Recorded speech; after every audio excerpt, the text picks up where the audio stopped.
I'm not black. I'm an African.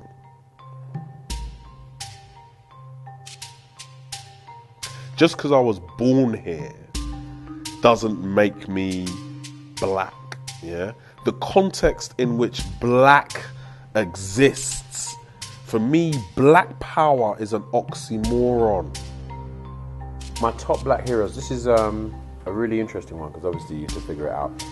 One, I'm going to say Muhammad Ali, and I'm going to say, the reason why I'm going to say that is because basically, for the time that he came from, for the job and profession that he has, which is so ego-based, for him to actually actively represent and shine in the media and be a beacon of black excellence and actually have some sort of integrity is something that is so rare.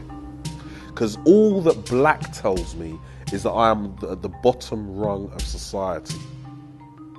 You don't get yellow people. You don't refer to Japanese or Korean people as yellow. Why is it that Africans are referred to as black? I have a problem with that personally. I use the term because it's a familiar term. Anybody who's got a problem with me using the term, yo, my nigga, what's up? They best have a problem with being called black as well. If I had to talk about women who have inspired me and who have actually made me the man I am, have helped shape my consciousness, I want to start with Harriet Tubman, simply because she had a vision, and she took that vision and made it into reality. And that vision was to free us. It's kind of like one of those sci-fi films like The Matrix. I love The Matrix. And you know, she could have just freed herself, escaped and ended the story, but she didn't. She used her energy, her spirit, her intellect, her resourcefulness to free as many of us as possible. And you know, I look at the time that was taking place, and we have to respect and admire the challenges that she faced, the threats to her life that she took, that she continued to do it. So Harriet Tubman is clearly one.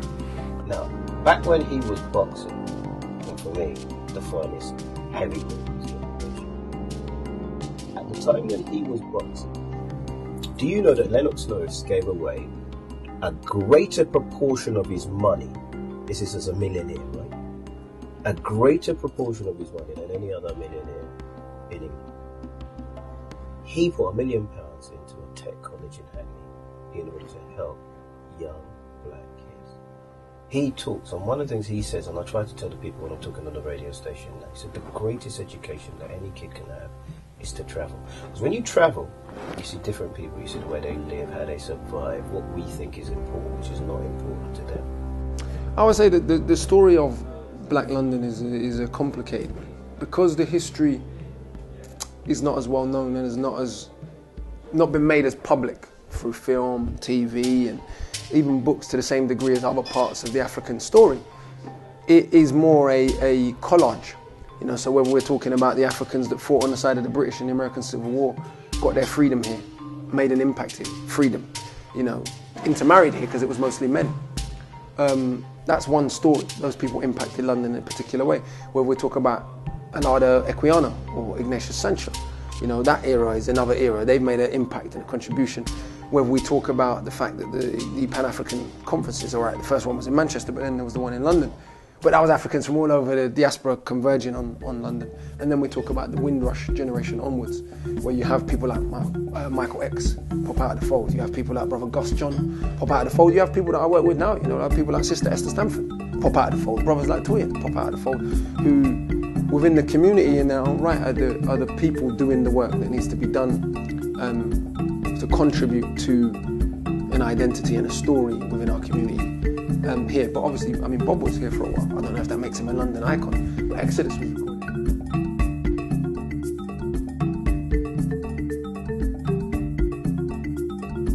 Black history is your history, our history, world history.